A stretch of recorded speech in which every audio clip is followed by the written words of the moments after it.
मानव सभ्यता की शुरुआत के साथ ही सत्ता एवं धर्म के वर्चस्व के लिए युद्धों का सिलसिला प्रारंभ हो गया था।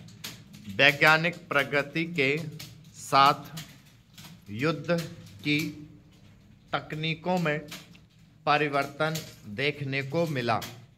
स्थिति यह बन गई कि शक्तिशाली देश दूसरे देशों पर अपनी शक्ति के बलबूते पर कब्जा करने के लिए उचित अनुचित हथकंडे अपनाने लगे।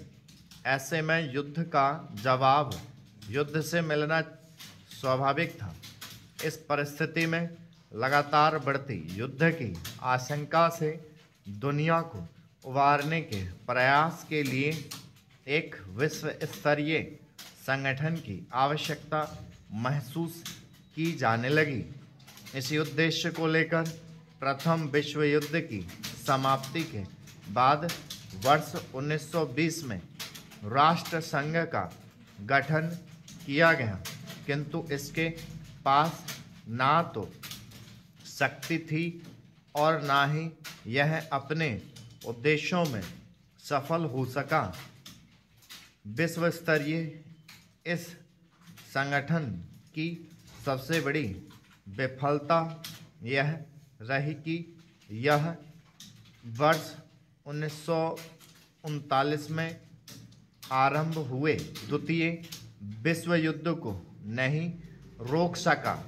अतः द्वितीय विश्व युद्ध के कुपरिणामों को देखते हुए यह तय किया गया कि यदि तीसरा विश्व युद्ध हुआ तो मानव सभ्यता को विनाश के कगार पर पहुंचने से कोई नहीं रोक सकता।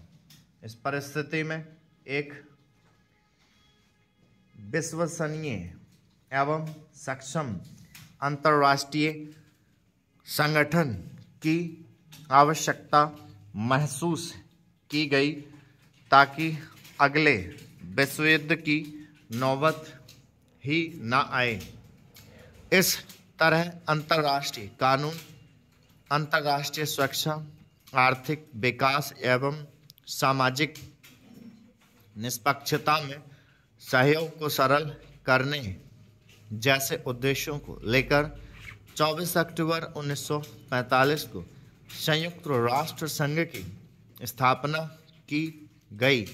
इसलिए 24 अक्टूबर को प्रत्येक वर्ष यह दिन पूरे विश्व में संयुक्त राष्ट्र दिवस के रूप में मनाया जाता है। संयुक्त राष्ट्र के घोषणा पत्र एवं उद्देश्य। संयुक्त राष्ट्र संघ के घोषणा पत्र में इसकी स्थापना के निम्नलिखित उद्देश्य बताए गए हैं। अंतर्राष्ट्रीय शांति और सुरक्षा बनाए रखना, राष्ट्रों के बीच उनके समान अधिकार एवं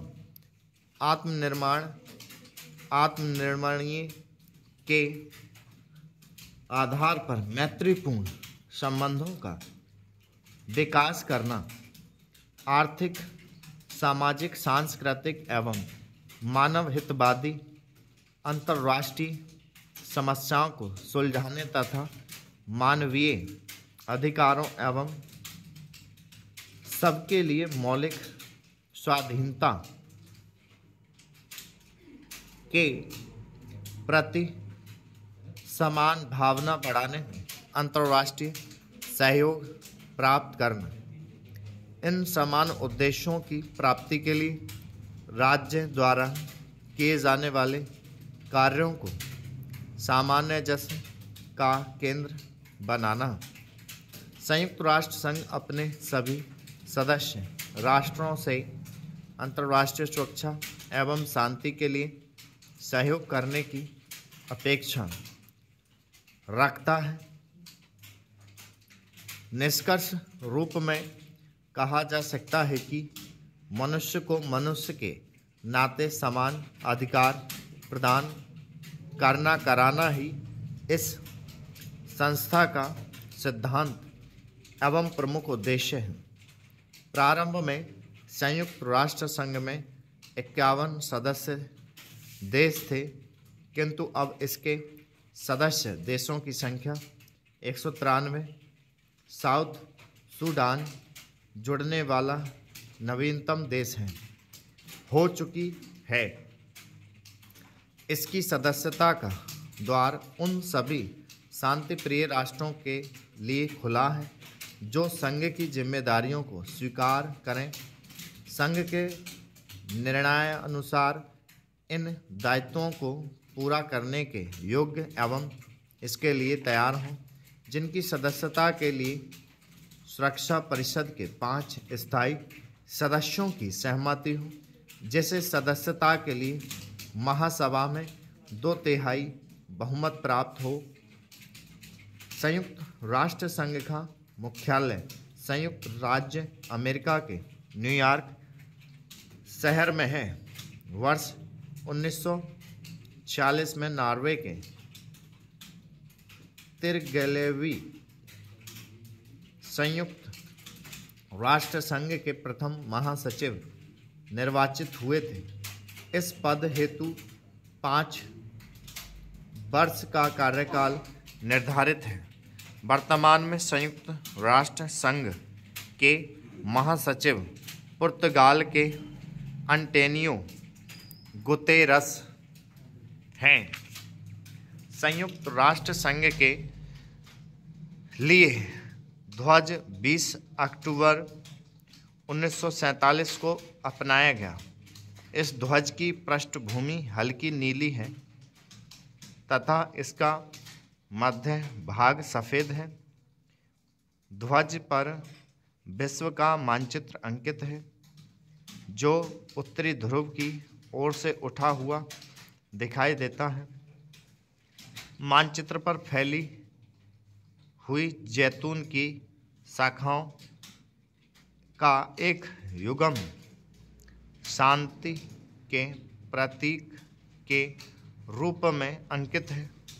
संयुक्त राष्ट्र संघ द्वारा मान्यता प्राप्त 6 भाषाएं हैं: अंग्रेजी, फ्रेंच, रूसी, चीनी, अरबी, स्पेनियस।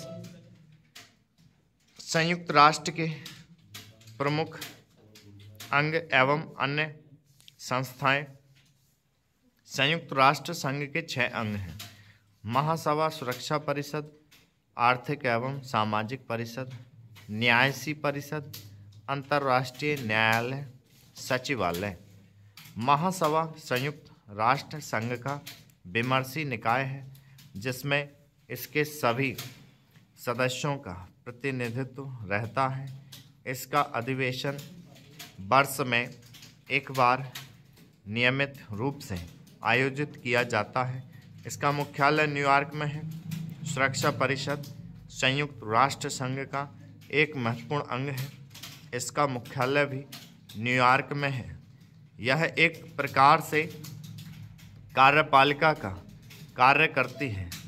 अंतर्राष्ट्रीय शांति और सुरक्षा को बनाए रखना इसकी जिम्मेदारी है। इसके 15 सदस्य होते हैं, जिनमें 5 स्थायी सदस्य एवं 10 अस्थायी सदस्य हैं। अमेरिका, ब्रिटेन, रूस, फ्रांस एवं चीन इसके स्थायी सदस्य हैं। जून 2020 में भारत को 8वीं बार सत्र 2021-22 के लिए संयुक्त राष्ट्र सुरक्षा परिषद का अस्थायी सदस्य बनाया गया है।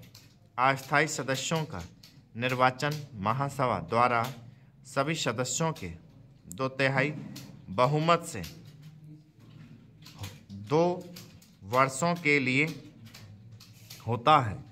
सुरक्षा परिषद के प्रत्येक सदस्य को किसी मामले में मत देने का अधिकार होता है, किंतु 5 स्थायी सदस्यों के पास मत देने के अधिकार के साथ साथ निषेधाधिकार, वीटो का विशेष अधिकार भी होता है।